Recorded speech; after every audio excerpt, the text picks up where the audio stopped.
Deleted Session, May 3rd, 1978. Good evening. A personal session. More or less, your nature sustains you. The nature of the earth sustains its creatures and overall. While there may be floods or earthquakes, you can rely upon the sustenance of the earth. The sun will shine upon you, whether or not you think you had a good day or a bad day, and it will shine upon the sinner and the religious man.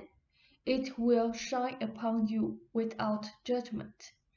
As I have said, animals have an inbuilt sense of their own worth in that regard.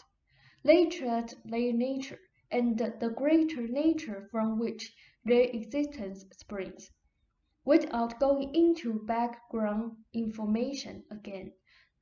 And regardless of the reasons, people in your time have been taught to regard their natures with suspicion.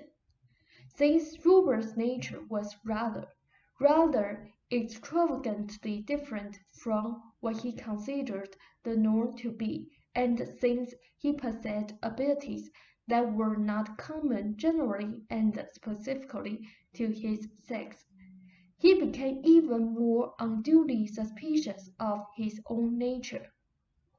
He believed then that he needed safeguards. Each person's nature, however, innately possesses all of the qualities and the characteristics necessary to bring about its own fulfillment. It will automatically find frameworks that are suited to it, though perhaps to no others.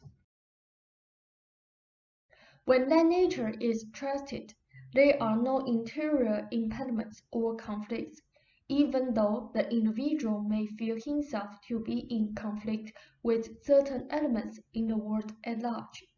None of Rupert's characteristics are negative, bad, or dangerous.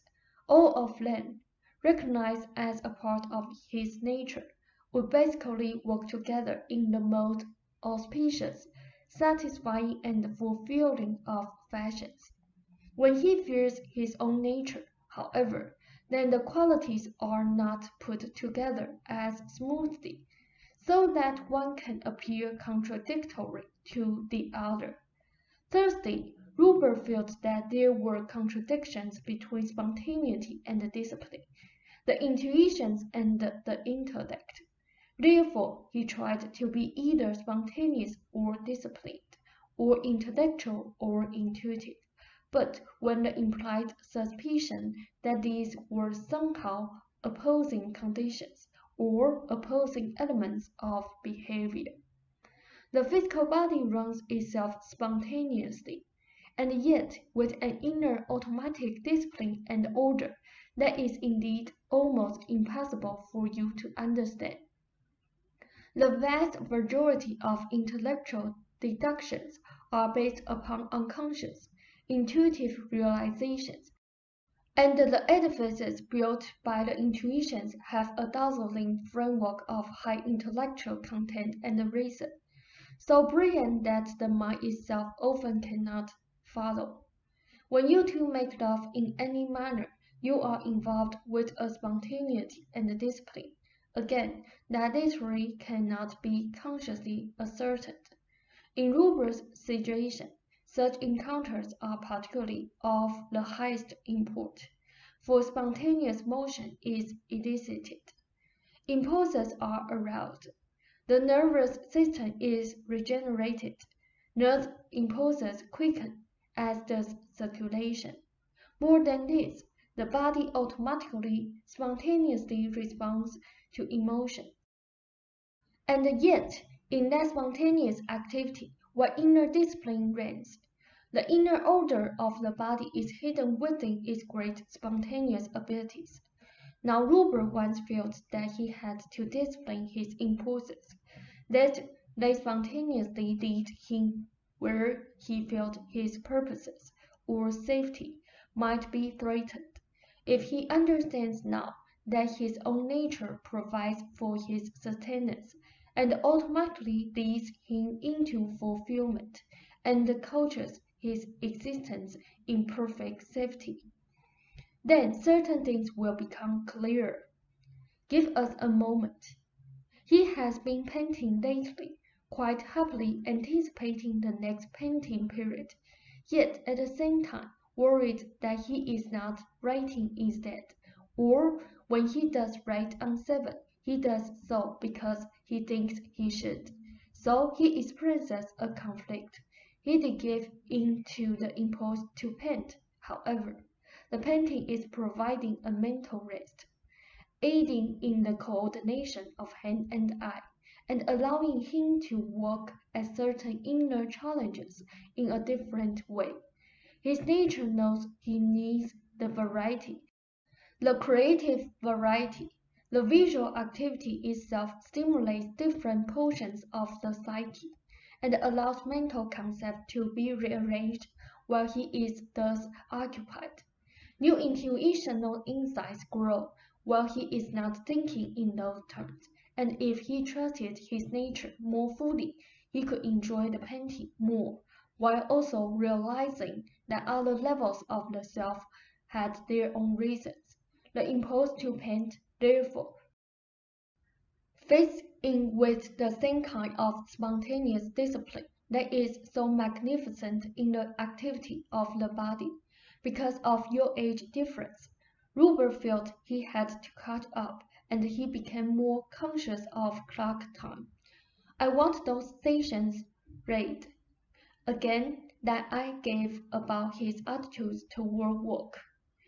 They were designed specifically for him and his nature, for when he forgets about work, with its connotations for him, then he is at his most intuitively creative, and the inspiration springs naturally and quickly at his beckoning. You have both done well since our last session. Rupert on his own began to give the old suggestion. My legs and knees can bear my weight, for he suddenly realized that that was indeed true. His fears unexpressed now being given expression, led him to certain beliefs about the body. I am giving this material again for your easy current reference. He can indeed walk easier and better now. Another suggestion that he can begin to use. There will be variations, however, as you must understand from material I have given you recently. Since our last session, very significant activity has accelerated in the entire head area. Basically, it results from the chair activity and activation of the knees, while the upper body is not in a state of stress. Those areas are being released, and the process, continued, will release the eyes. He should resume yawning again, whenever he thinks of it through the day, for that will help quicken the process. So will hot towels. It will help if the two of you together discuss your feelings about time and work.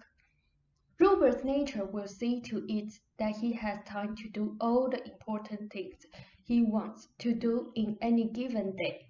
Becoming more aware of his desires will activate the body so that it performs more quickly in order to meet his goals. In the past, he cut the desires down to make sure that the most important prerogatives would be met, but his picture of reality was too small. The body and mind both need stimuli, variety and richness, and his nature automatically seeks expression, not repression. That is the end of the session, unless you have questions. Rob asked, how about my dream with John Wayne? They said John Wayne represented all the types of conventionalized beliefs about the male. Wayne represented feelings about the male that you received in your background from your father and through boyhood movies, in which the male could afford affectionate behavior or conversation, only with his words, Rob noted with amusement. They said, in other words, the uncommunicative male who was afraid of open sentiment. The dream was in response to our last session, in part, and of your own musings as a result. You saw yourself as separate from Winnie and able to manipulate much more quickly, and your feelings in the dream toward him were your feelings toward those old beliefs. Rough act, how about the young couple trapped in the burning car in the dream? They said the couple represented old fears, again, interpretations of your father's beliefs, that young couples become trapped by the fires of desire and could not escape, that the man could not hold himself apart, but would be devoured by the sentiments of love that would consume him.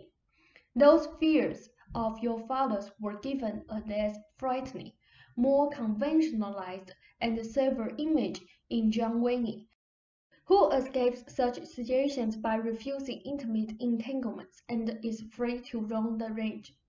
You are the victor of the dream, in that you are apart from those images. Do you have other questions? Ra asked, have Jane's dreams changed in culture since we began our latest efforts to help her? They said, Robert has not remembered, and yet in a dream state he has been walking through such issues. Physically, rooms in the house have opened to him, as with the kitchen and the table in the new room. Those represent the opening of inner rooms, of course, and will further trigger the opening of still new intuitive areas and of session and a fond good evening. Ross said thank you.